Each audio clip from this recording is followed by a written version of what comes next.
रहे हैं करुणा जी, क्योंकि 17 महीने की सरकार थी तो बड़े बड़े आरोप लगाए गए, लेकिन अब उसके बाद सरकार गई, सरकार फिर जेडीयू की और आपकी आ गई, लेकिन आप किसी के खिलाफ वो कार्रवाई कर नहीं पाए, वो आरोप लगा नहीं पाए, ठीक वैसे ही जैसे अरविंद केजरीवाल कांग्रेस को कोसते रहे थे।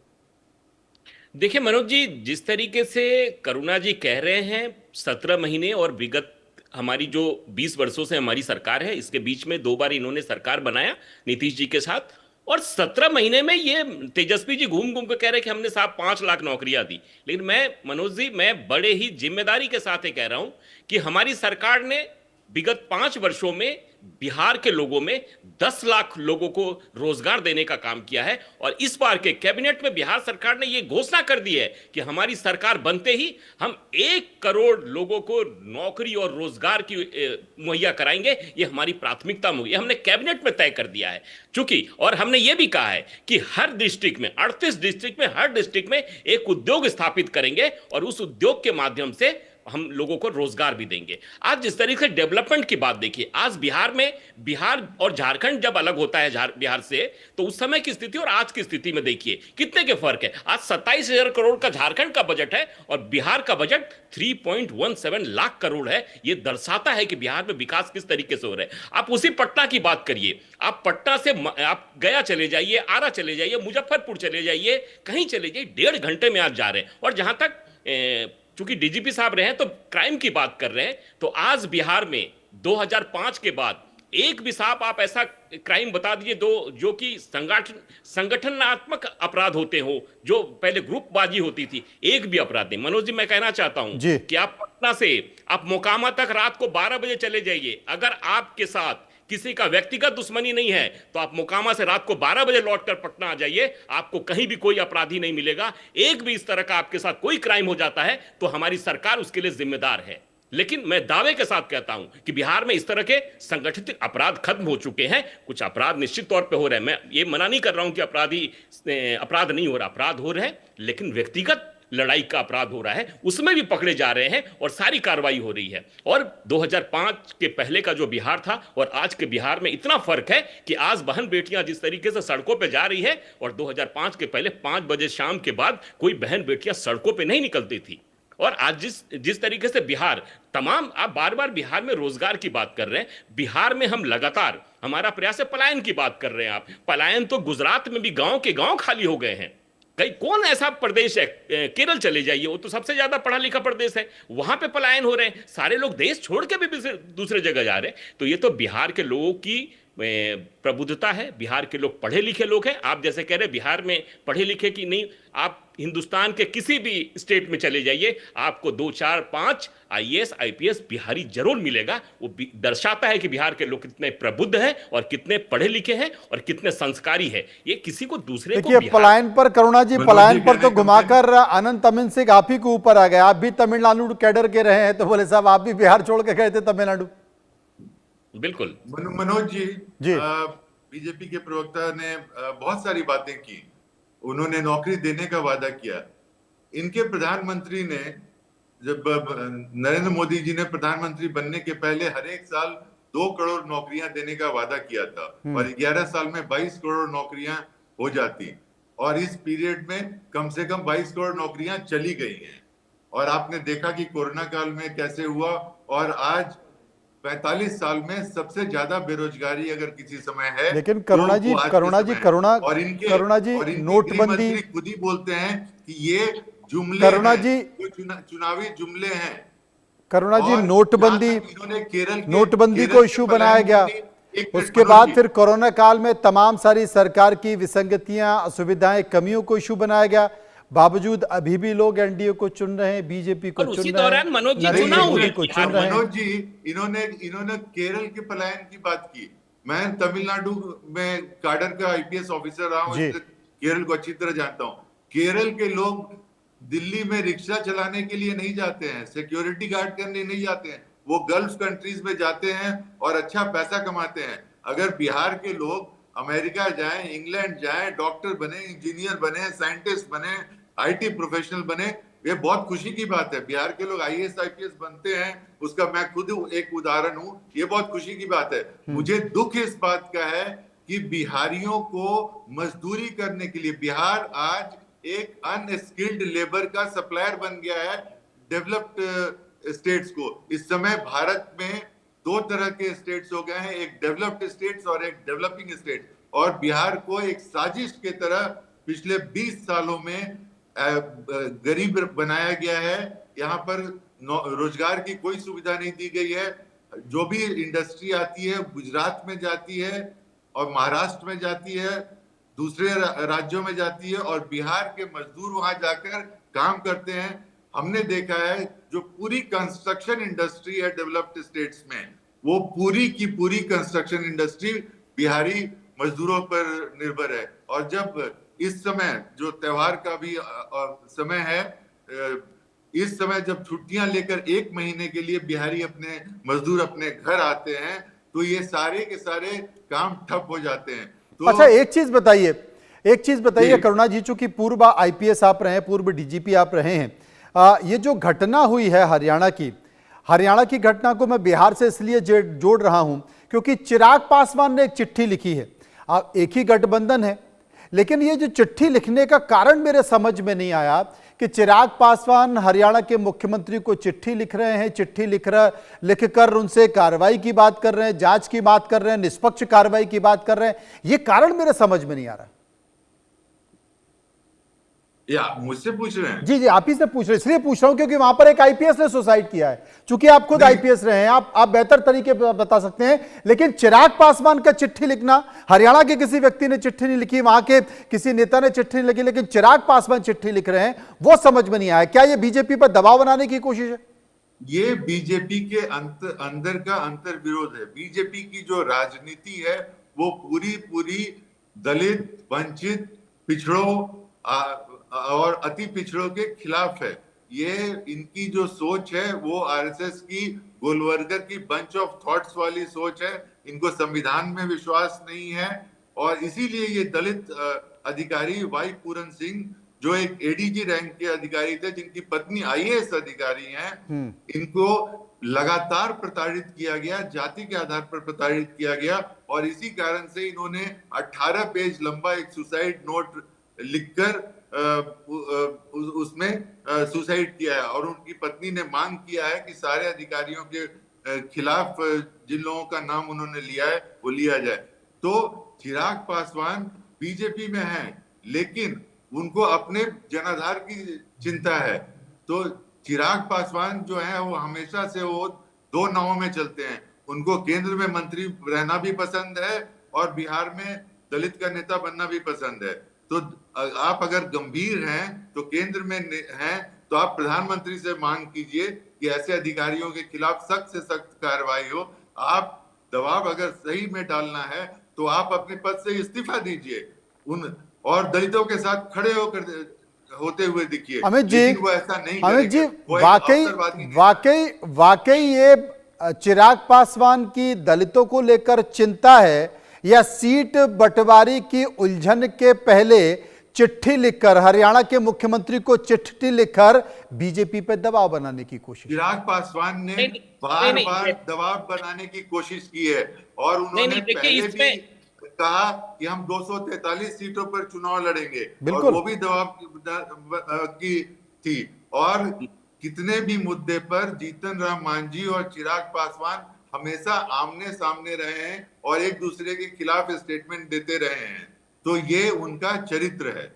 देखिए मनोज जी, डीजीपी साहब ने, पूर्व डीजीपी साहब ने बहुत सारा ज्ञान दे दिया, लेकिन मैं आपसे पूछना चाहता हूं, यदि आप बिहार के विषय में जानते हैं, बिहार से आते हैं, तो आप ये बताइए, जी कृष्णैया की हत्या बिहार में होती है, कौन थे? दलित थे। किसकी सरकार में होती है?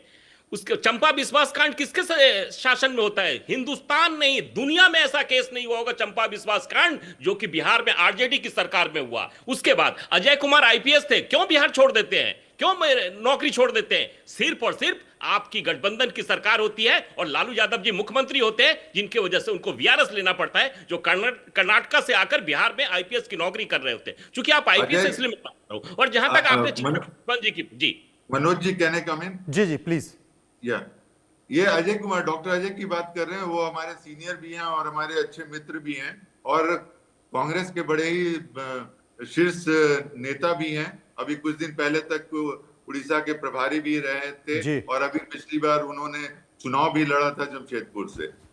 तो वो उन्होंने नौकरी छोड़ी थी, बहुत सारे लोग नौकरी छोड़ते हैं, और छोड़ के उन्होंने टाटा सन्स को ज्वाइन किया था और बाद में फिर वो सक्रिय राजनीति में आ गए थे। वो अलग बात है। और जैसा कि हमने कहा कि आप हमेशा से इतिहास पे बोल दिया, चंपा विश्वास पे भी बोल आप पिछले 20 साल में आप सृजन घोटाले की बात क्यों नहीं करते हैं? आप मुजफ्फरपुर बालिका गृह कांड में क्या हुआ, सारे लोग जेल में हैं, सारे लोग सलाखों के पीछे हैं। कोई शर्मनाक घटना इस देश में नहीं हो सकती है कि जिन बालिकाओं को सर आप चंपा विश्वास पे क्यों नहीं बोल रहे हैं, जिसके पूरे परिवार के साथ आरजेडी के कार्यकर्ताओं नेताओं के द्वारा घर पर रख के बलात्कार किया जाता है, उनकी पत्नी के साथ, उनकी बेटी के साथ। ऐसा जघन्य अपराध आपने कभी दुनिया में देखा होगा क्या? एक सीनियर आईएएस की पत्नी के साथ वहां की सरकार उसमें शामिल होती है, वहां सरकार के नेता लोग उनके साथ, उनकी बेटी के साथ बलात्कार करते हैं। दुनिया में हमने ऐसा कहीं पे नहीं देखा जो चंपा विश्वास कांड हुआ, दुनिया में हमने नहीं देखा। एक डीसी, गोपालगंज का डीसी होता है और चुनाव के दौरान लालू यादव की सरकार में उसकी हत्या हो जाती है। दलित डीसी होते हैं, जी कृष्णैया, आपने उस पर कुछ नहीं बोला। अमित जी, आज जिस जी अमित जी की आप बात कर रहे हैं, अगर एक दूसरे को आईना दिखाने की बात होगी तो फिर बात बहुत आगे निकल जाएगी, बात बहुत आगे निकल जाएगी। मैं 15 साल, 20 साल, 10 साल, 15 साल पहले की बात नहीं करूंगा। मैं बात नहीं करूंगा। राजस्थान में 3 बच्चे मर गए, मध्य प्रदेश में 24 बच्चे मर गए। बिल्कुल उसका किसकी जांच हो जिम्मेदारी है? हमें पता है सिर्फ। और कहां बन रहा था? तमिलनाडु में बन रहा था। सर से पूछिए ना, तमिलनाडु में उस फैक्ट्री की स्थिति पूछ लीजिए क्या है। हमारी केंद्र सरकार के लोग जाके वहां पे सप्लाई कहां हो रही थी? सप्लाई कहां हो रही थी? तमिलनाडु में बन रहा था। ड्रग एक्ट क्या कहता है? ड्रग रूल क्या कहता है? ये सेंट्रल का विषय है, ये केंद्र का विषय है। बिल्कुल है, मैं मान रहा हूं, लेकिन जब मध्य प्रदेश की पुलिस तमिलनाडु जाती है तो वहां की सरकार सहयोग नहीं कर रही है, और वो अपराधी भाग रहा था जिसकी फैक्ट्री थी, और मध्य प्रदेश की पुलिस उसको एयरपोर्ट से पकड़ती है, और तमिलनाडु सरकार आज भी सहयोग नहीं कर रही है उस केस पे। तो डीजीपी साहब को बताना चाहिए कि तमिलनाडु होता क्या है आनंद जी? आनंद जी, क्या होता है जब भी किसी राज्य में किसी सरकार से बात करें तो वो कहते हैं कि साहब इतने ज्यादा अपराध आपके राज्य में हो रहे हैं, एनसीआरबी के आंकड़े उठाकर देख लीजिए, तो कहा जाता है कि साहब अपराध रजिस्टर्ड किए जा रहे हैं, एफआईआर दर्ज की जा रही है, इसलिए आपको आंकड़े दिखाई दे रहे हैं। ये अपना अपना तर्क है। आप आधा गिलास भरा देखना चाहते हैं या आधा गिलास खाली देखना चाहते हैं, इसलिए हम वो बात नहीं करना चाहते हैं। लेकिन सबसे बड़ी बात है कि राजनीति में जो भी चुनाव मैदान में जाएगा, जो जीत कर आएगा वो जीत कर आएगा। लेकिन करुणा जी, सबसे बड़ी बात यह है क्योंकि पिछले 2014 से केंद्र में बहुत सारे विषयों को लेकर कांग्रेस आ रही है, बहुत सारे विषय को लेकर विपक्षी पार्टियां आ रही हैं, लेकिन वो जीत नहीं पा रही है। जनता उन पर भरोसा नहीं कर पा रही है। यही स्थिति बिहार की भी है कि लगातार 20 साल हो गए, अगर 17 महीनों को छोड़ दिया जाए, उसमें भी नीतीश कुमार आरजेडी के साथ आ गए, तो 17 महीनों को छोड़ दिया जाए, तमाम सारी वही मुद्दे, वही रोजगार की बात होती है, वही बिहार के विकास की बात होती है, पलायन की बात होती है, वही स्वास्थ्य की बात होती है, शिक्षा की बात होती है, भ्रष्टाचार की बात होती है। ये सारे आरोप एनडीए पर लगाए जाते हैं, नीतीश कुमार पर लगाए जाते हैं, और उसके बाद चुनाव होता है, नीतीश कुमार एक बार फिर मुख्यमंत्री बनकर चुनकर आ जाते हैं। देखिए, पहली बात तो मनोज जी, मैं आज आपके चैनल पे बता दूं कि अगले मुख्यमंत्री नीतीश कुमार कभी भी नहीं बनने वाले हैं। कैसे? और 14 नवंबर को कैसे? इसका पैरामीटर क्या है, थोड़ा सा बता दीजिए। जो रिजल्ट होगा वो आप देख लीजिएगा। और यही बीजेपी के लोग थे जो 400 पार का नारा दे रहे थे, और 400 पार इनको किस लिए जाना था? ताकि ये संविधान के साथ छेड़छाड़ कर सकें, ये आरक्षण के साथ छेड़छाड़ कर सकें, ये गरीबों के अधिकार के साथ छेड़छाड़ कर सकें, ये बाबा साहब अम्बेडकर के बनाए हुए संविधान के साथ छेड़छाड़ करें। इनको महात्मा गांधी का, जवाहरलाल नेहरू का, सरदार पटेल का संविधान नहीं चाहिए, वैसा नहीं। करुणा जी, वो जो 400 पार का नारा था और जिन बातों का आपने जिक्र किया, वो नैरेटिव सेट हो गया और 240 पर आकर रुक गया। लेकिन बिहार में आपने इस बात का जिक्र किया कि नीतीश कुमार मुख्यमंत्री नहीं बनेंगे, तो वो नैरेटिव क्या होगा? वो नैरेटिव कौन सा होगा जो नीतीश कुमार को मुख्यमंत्री नहीं बनने देगा?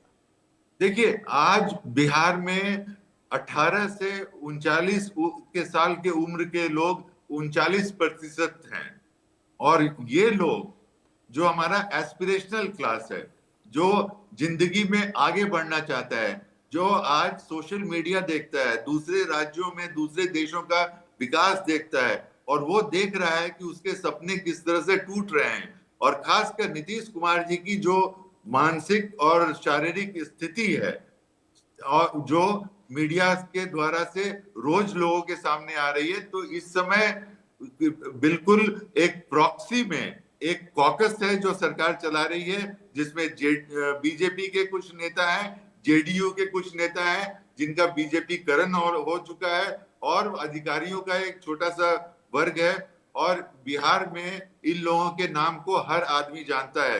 और ये जितना भी भ्रष्टाचार इस समय बिहार में हो रहा है, ऑर्गेनाइज्ड भ्रष्टाचार, ऐसा बिहार के इतिहास में नहीं हुआ था।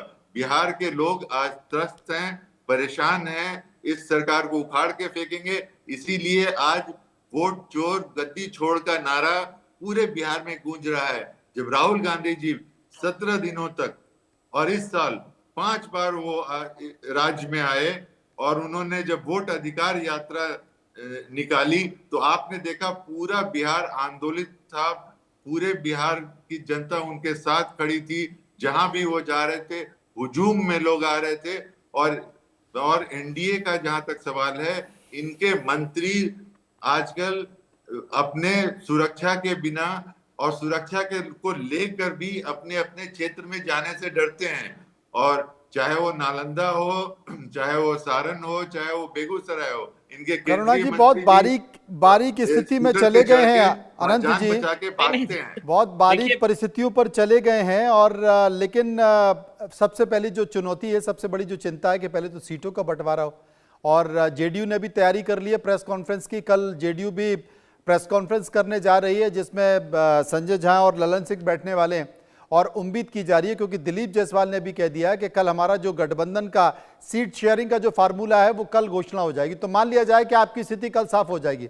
बस संक्षेप में ये बता दीजिए करुणा जी कि महागठबंधन की सीटों की स्थिति कब साफ होगी? देखिए, महागठबंधन की मीटिंग में, जैसे अभी आपसे बात भी कर रहा हूँ, मीटिंग चल रही है जी, और चूंकि एक ऑनगोइंग प्रोसेस है, इसलिए मैं यहाँ बैठकर अभी नहीं बता सकता हूँ कि ये घोषणा कब होगी। लेकिन लगातार बड़े अच्छे माहौल में अलग अलग दलों के साथ और मिलजुल के हमारी बातचीत चल रही है। सबका गिव एंड टेक का जज्बा है, और सबका एक ही है कि संविधान बचाना है, एक समता मूलक समाज बनाना है, सामाजिक न्याय की लड़ाई लड़नी है, और इस लड़ाई में हम किसी भी सैक्रिफाइस करने के लिए तैयार हैं। आनंद जी की पार्टी को हटाना है, क्यों आनंद जी? देखिए मनोज जी, आज हमें आपने दुविधा में डाल दिया, क्योंकि सर बहुत सीनियर है। सर के मैं जो जवाब दे रहे थे, मेरे पास बहुत सारे इनके जवाब है, लेकिन ठीक है, सर का अपना परसेप्शन है, और बिहार की जनता ये तय करेगी, जो 7.5 करोड़ वोटर है वो तय करेगी कि बिहार का मुख्यमंत्री कौन होगा और बिहार में किस तरीके से किसकी सरकार बनेगी। लेकिन पुनः मैं सर आप बहुत अनुभवी हैं, लेकिन आज आपका तारीख आज का याद रख लीजिए, 10 तारीख है, आज करवा चौथ का दिन है। आज आप लिख लीजिए, और मनोज जी भी होंगे 14 तारीख को एनडीए की पूर्ण बहुमत की सरकार बिहार में बनेगी और नीतीश जी पुनः मुख्यमंत्री बनेंगे। ये मैं दावे के साथ, और ये बात आनंद जी चांद देखकर बता रहे हैं। अनंत जी ने कह दिया कि मुझे चांद चाहिए, और चांद फिलहाल इनको नीतीश कुमार में दिखाई दे रहा है। बहुत बहुत शुक्रिया करेंगे दोनों का, जो विस्तार से मेरे साथ चर्चा कर रहे थे। फिर दोबारा कभी चर्चा करेंगे, क्योंकि सीटों की घोषणा हो जाएगी तो देखेंगे कि किस